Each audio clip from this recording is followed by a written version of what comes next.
বাড়ির তিনতলায় ছিলাম, আমার ওয়াইফ গ্রাউন্ড ফ্লোরে ছিল। তো যখন আপনার ফোন যায়, অলরেডি আমার ওয়াইফ যখন কান্নাকাটি করে, যখন কান্নাকাটি করছে আমি ছাদ থেকে দৌড়ে নেমে আসছি। আমি বলি, কী হলো, কেন কান্নাকাটি করছে? বাঁকুড়া জেলায় র্যাঙ্ক 1 প্রথম স্থান অধিকার করেছে আমাদের জেলার কৃতি ছাত্রী টুয়া পাইন। তো টুয়া পাইনের জন্য একটু জোরে হাততালি। টুয়া পাইন 100 আউট অফ 100 স্কোর করেছে, 100-এ 100। মানে 80টা প্রশ্নের মধ্যে 80টা প্রশ্নই ঠিক করে নবোদয় বিদ্যালয়ে চান্স পেয়েছে, 100-এ 100 পেয়েছে। র্যাঙ্ক 1 জেলার মধ্যে প্রথম স্থান অধিকার করেছে টুয়া পাইন এবং তার পরিবারকে আমি মঞ্চে ডেকে নেব। Please come on the stage. এবং আপনাদেরকে জানিয়ে রাখি, টুয়া পাইন আমাদের মক টেস্টেরও স্টুডেন্ট, মানে মক টেস্টও দিয়েছিল এবং আশা করছি মক টেস্ট দিয়ে লাভ তো হয়েছে নাকি? আপনারা যে কষ্ট করেছেন, এত দূর এসেছেন, আপনিও চলে আসুন। টুয়া পাইন এবং তার পরিবারের জন্য জোরে একটা হাততালি হয়ে যাক। তো টুয়া পাইন বাঁকুড়ার মধ্যে ফার্স্ট র্যাঙ্ক করেছে, তার জন্য অনেক অনেক শুভেচ্ছা রইল নবোদয় কোচিং সেন্টারের তরফ থেকে। তো তার হাতে পুরস্কার তুলে দিচ্ছেন নবোদয় কোচিং সেন্টারের প্রধান শিক্ষক শান্তনু স্যার। টুয়া পাইন যেহেতু র্যাঙ্ক 1 পজিশন সিকিওর করেছে, তো ওকে আমরা গোল্ড মেডেল দিয়ে পুরস্কৃত করছি।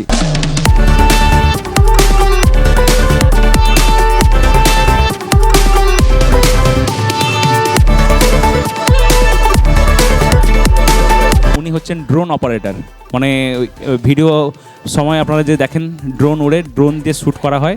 তো উনি ড্রোন অপারেটর। আমরা রিকোয়েস্ট করেছিলাম যে আপনি ড্রোন নিয়ে আসবেন, তাহলে আমরা কয়েকটা ড্রোন শট নেব, কিন্তু আমাদের সিলিং হাইট কম, ফ্যান ঘুরছে, তো সেই কারণে সম্ভব হয়নি। যদি খোলা জায়গা হতো তাহলে অবশ্যই কয়েকটা ড্রোন শটও নেওয়া যেত। আচ্ছা, প্লিজ আপনারা দুটো কথা আমাদের সম্বন্ধে, কোচিংয়ের সম্বন্ধে, আপনাদের অভিজ্ঞতা সম্বন্ধে দুটো কথা বলুন।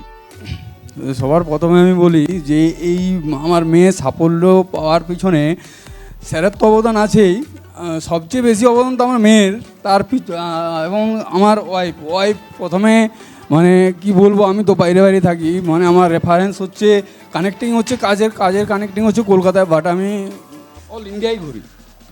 তো বেসিক্যালি আমি এরিয়াল ফটোগ্রাফি করি। তো আমার ওয়াইফ এই আপনাদের কোচিং সেন্টারের ব্যাপারে অনেক দিন ধরেই করে, মানে দেখে আর কি ইউটিউব থেকে। তো দেখার পর অনেক মানে কোচিং সেন্টারই দেখেছে। তো আপনার মতো কোচিং সেন্টার, মানে আপনার কোচিং সেন্টার, এক কথায় আমার মেয়ে আমার ওয়াইফ দুজনেই মানে খুব দেখে স্যাটিসফাইড হয়েছে, এবং ওরা বলেছিল যে এখানে আমি অ্যাডমিশন নেব এবং এখান থেকেই আমি করব। আমাদের অ্যাকচুয়ালি পুরো গ্রাম অনেকটাই সিটি থেকে অনেকটাই ভিতরে। তো আমাদের নিয়ারেস্ট সিটি বলতে খাতড়া, মুকুটমণিপুর কাছে। তো সেখানে আমাদের 13-14 কিলোমিটার ডিস্টেন্স আমাদের বাড়ি থেকে। তো কোনো রকম টিচার পাওয়া যায় না। তো আমি চেয়েছিলাম বাঁকুড়া সিটির মধ্যে রুম রেন্ট রেখে আমার মেয়েকে বা আমার ছেলেকে দুজনকে স্টাডি করানোর জন্য। তো আমি যেহেতু বাইরে থাকি, তো আমার ওয়াইফকে এমনিতেই বাইরে কিভাবে রাখবো এবং বাড়ি কীভাবে দেখবে, ছেলেদেরকে কীভাবে করবে, তো এটা নিয়ে আমার এটা ডিস্টার্ব চলছিল। তো আমার ওয়াইফ আপনার কোচিং করার পর, দেখার পর, তো আপনার কোচিংয়েই প্রথম করে। এখন যেমন আমি আপনার কোচিং, তো আমার মেয়ে তো দেখেই, প্লাস আমি অল ইন্ডিয়া যেখানেই থাকি না কেন আমার আপনার কোচিংয়ের লিঙ্ক করা আছে, মানে ফলো হাসার করা আছে। তো আমি নিজেও দেখি যেখানে থাকি, আমাকেও খুব ভালো লাগে। ইভেন এখন আমার এই 2 মাসে সামার ভ্যাকেশনের জন্য যে কোচিং সাহাসারে দেওয়া আছে, আমার মনে হয় না যে আপনার মতো কোচিং সেন্টার আদার্স কেউ করতে পারবে বলে মনে হয় না। কারণ সাহাসারের যে কোচিং সেন্টার আমি দেখেছি, সাহাসারের মানে পুরোটাই বিজনেস পলিসি। অসময়ে ভর্তি করানোর সাথে সাথে একগুচ্ছে বই। দ্বিতীয় নাম্বার হচ্ছে নিজে খুব কম করান, আদার্স যে টিচার্সদেরকে দিয়ে করান তারাই মানে বেটার, বাট ওনার একদমই ভালো লাগে না। ইভেন আমার মেয়েরও পছন্দ হয় না। ওই তো নদিয়া থেকে ওই মেয়েটা আছে, ওনাকে জিজ্ঞাসা করুন, ওখান থেকে করেছে, মানে সাহাসারের অ্যাডমিশন নিয়েছে, বাট ওর চয়নিকা নদিয়া থেকে। বলুন, ওনারও বলবেন আপনার কোচিংয়ের মতো সাহাসারের কোচিং কোনোদিনই হতে পারে না। তো আমরা খুব খুশি, আমার মেয়ে সাফল্য পাওয়ার জন্য খুব গর্বিত, আপনারাও গর্বিত আমি জানি। তো খুবই ভালো লাগছে। ইভেন যেদিন রেজাল্ট বেরোয়, ম্যাডাম আপনাকে বলে, আপনি আমার মিসেসকে ওই নাম্বারই দেওয়া ছিল, তো ওই নাম্বারে যখন ফোন করেন, আমি বাড়ির 3তলায় ছিলাম, আমার ওয়াইফ গ্রাউন্ড ফ্লোরে ছিল। তো যখন আপনার ফোন যায় অলরেডি আমার ওয়াইফ যখন কান্নাকাটি করে মানে আনন্দেই কান্নাকাটি করে, তো আমি অলরেডি যখন কান্নাকাটি করছে আমি ছাদ থেকে দৌড়ে নেমে আসছি, আমি বলি, কী হলো, কেন কান্নাকাটি করছে? তো তখন আলটিমেট প্রতিদিনই তার 2 দিন আগে 3 দিন আগে প্রতিদিনই বলি, কী গো মেয়ের রেজাল্ট বেরোলো না। তো বলছে না, রেজাল্ট বেরোলে তো স্যার খবর দেবেই। হঠাৎ যেদিন আমরা মাথায় কোনো আইডিয়াই করিনি যে আজ রেজাল্ট বেরোবে, সেদিনই আপনার কাছ থেকে ফোন যায়। তো ফোন যাওয়ার পর তো আমার যখন কান্নাকাটি করে তো আমি দৌড়ে ছুটে আসি, বলি কী হলো? তো এসে শুনে আমার মেয়ে মানে বাঁকুড়ার 1 নম্বর র্যাঙ্ক করেছে, তাতে এতে আমি খুবই খুশি।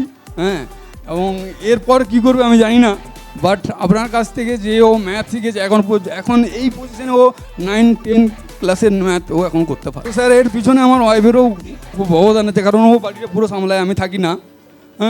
ও আপনার মতো স্যারকে খুঁজে বের করে ক্লাস করিয়েছে, এটা খুব আমার কাছে মানে ভালো আর কি।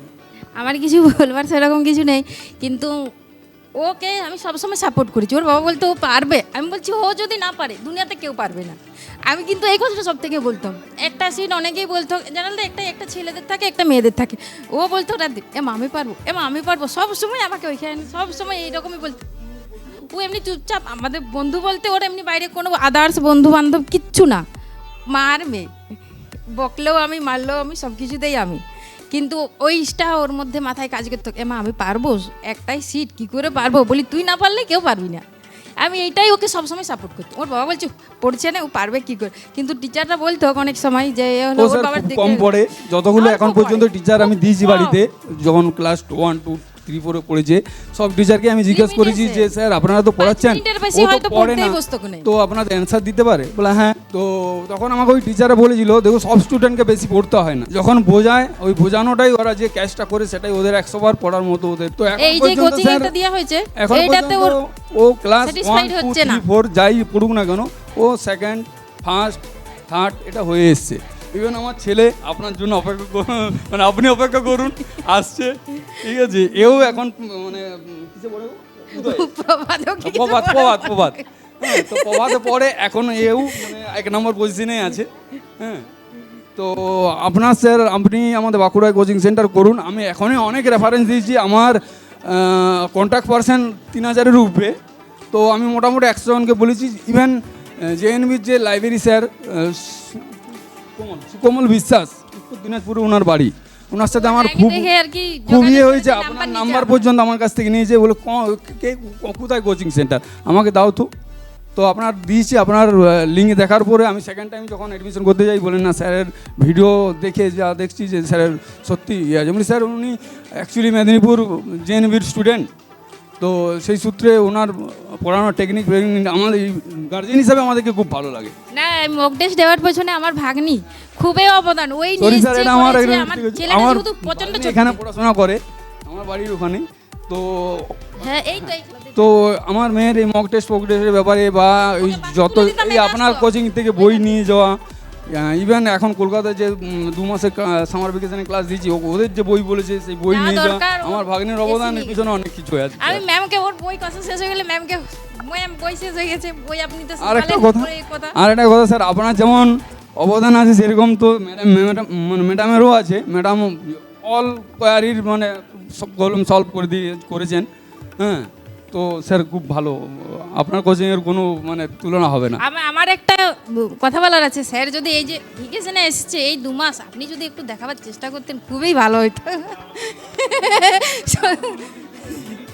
হ্যাঁ, কিছু অন্য কোনো ওদের খুব অসুবিধা হয়। আপনি স্পোকেন ইংলিশটা করাতেন, খারাপ হয়ে যায় যে যাওয়ার আগে যে আপনি 3 মাস করান, আমি ভেবেছিলাম আপনি এটা করাবেন। এই বছর তো আপনার এর জন্য হলো না, ওই জন্য আমাদের খুবই একটু অসুবিধা হলো। যেমন স্পোকেনটা থাকে আপনার এখানে, আগে শুনেছি স্পোকেন ইংলিশটা আপনি ছেলের বেলাতে যেমন আপনি করাতে পারেন, সেই আশাটা করি। এরপরে পেয়ে গেছে বলে হাত ছেড়ে দিলে চলবে না, কিন্তু আপনার আবার কোচিং এ সব দিকটাই ভালো।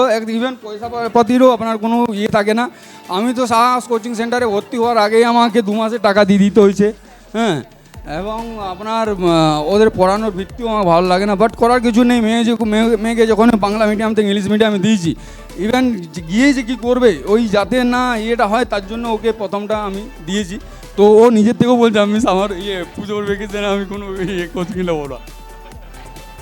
ওই শুধু লিখা কাজ, এমনি বুঝানো টুকটাক হলো শুধু লিখা।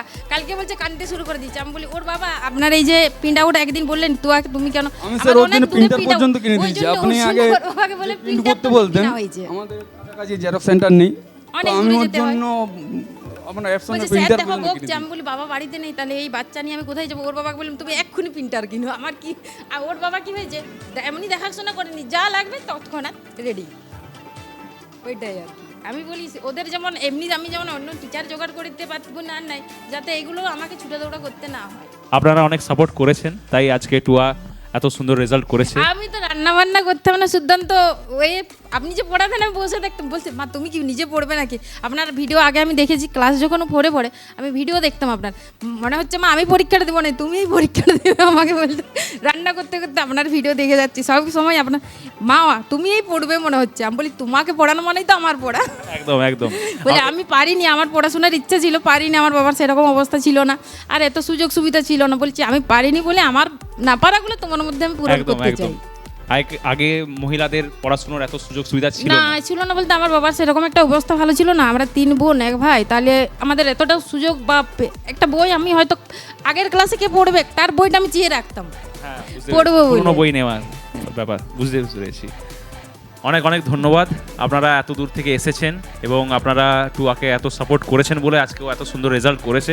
আমি ওকে এবং খুব- আশা করব আগামী দিনে আপনার ছোট ছেলেকেও আমাদের কোচিংয়ে ভর্তি করবেন এবং এখানে যত বাচ্চাদের যত ক্যান্ডিডেটদের ভাই বোন এসেছে, ছোট ভাই বোন যারা এসেছে, তারা বড় দাদা দিদি এসেছে, তো তাদের তো হয়ে গেছে যা হওয়ার।